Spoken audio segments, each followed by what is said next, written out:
Après que les enfants d'Israël furent parvenus dans le pays de la promesse, le tabernacle avec l'arche était à Shilo. Et pendant une période assez longue, le centre de toute l'activité spirituelle, c'était Shilo, et non pas à Jérusalem. Josué 18, 1, 8, 10.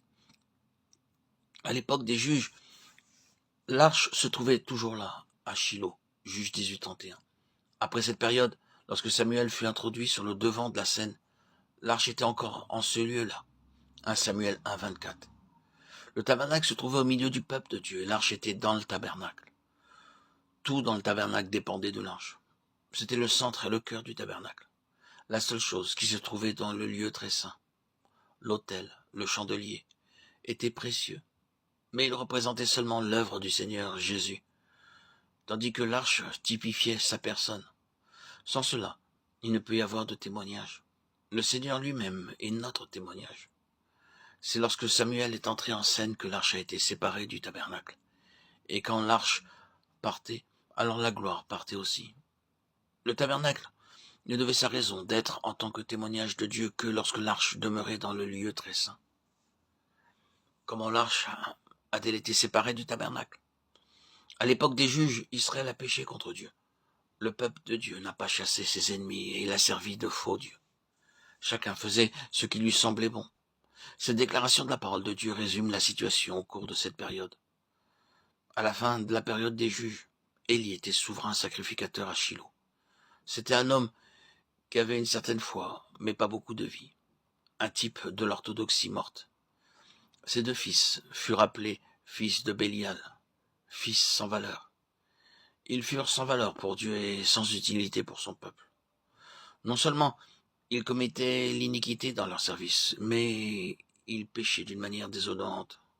À cause de cela, le peuple était très loin du dessein de Dieu. C'était l'état des choses lorsque Samuel fut appelé par Dieu. Les Philistins guerroyaient contre Israël et les avaient battus, et au lieu de s'humilier devant Dieu pour rechercher la cause de leur défaite, ils ont fait sortir l'arche du tabernacle pour l'introduire sur le champ de bataille. Ils espéraient en faisant cela pouvoir vaincre leur ennemi. À leurs yeux, l'arche de Dieu était l'arche de l'alliance, et ils s'imaginaient que Dieu respecterait son alliance en les protégeant de leurs ennemis, quelle que puisse être leur conduite à l'égard de son alliance. Cependant, après avoir fait sortir l'arche de Shilo et l'avoir transportée sur le champ de bataille, les Israélites ont perdu 30 000 hommes. Avant cela, ils en avaient perdu 4 000, et plus grave encore, l'arche fut prise par les Philistins et emmenée dans leur territoire. 1 Samuel 4, 3. Avec le départ de l'arche, la gloire était aussi partie d'Israël. Mais l'arche fit aux Philistins ce que les Israélites n'avaient pas pu leur faire. Dieu cherche des instruments pour sa gloire, mais quand il ne les trouve pas, il fait les choses lui-même. Quand les enfants de Dieu se détournent de lui en ayant un cœur partagé et des dieux étrangers, quelque part alors Dieu permet la défaite et laisse son peuple entre les mains de l'ennemi.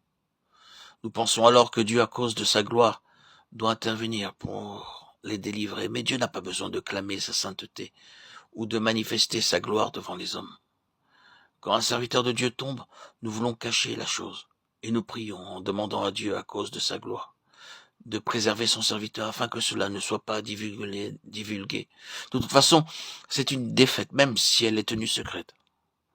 Cependant, la façon d'agir de Dieu est tout à fait différente.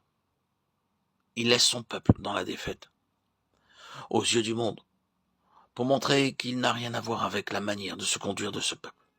Sa gloire est toujours associée avec la sainteté, et il ne cachera jamais ce qui est impur. Sa gloire est mieux préservée même par la défaite de son peuple que par sa victoire, alors que celui-ci vit dans l'impureté.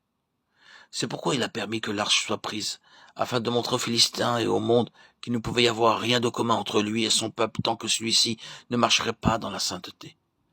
L'arche de Dieu peut être prise, mais elle peut se défendre toute seule. Les 5 princes des Philistins, leurs 5 capitales et Dagon, leur dieu, furent tous jugés par la présence de l'arche de Dieu. Nous avons un principe divin dans ces choses. Si le besoin se fait sentir, Dieu permettra que son peuple soit défait pour affirmer sa sainteté, et en agissant ainsi, il maintiendra sa gloire. L'arche de Dieu, c'est le témoignage, et c'est tout d'abord le témoignage de sa propre nature. Celle-ci ne peut pas s'associer à une conduite qui ne serait pas sainte, mais s'il s'agit du peuple de l'Alliance. même s'il s'agit du peuple de l'Alliance.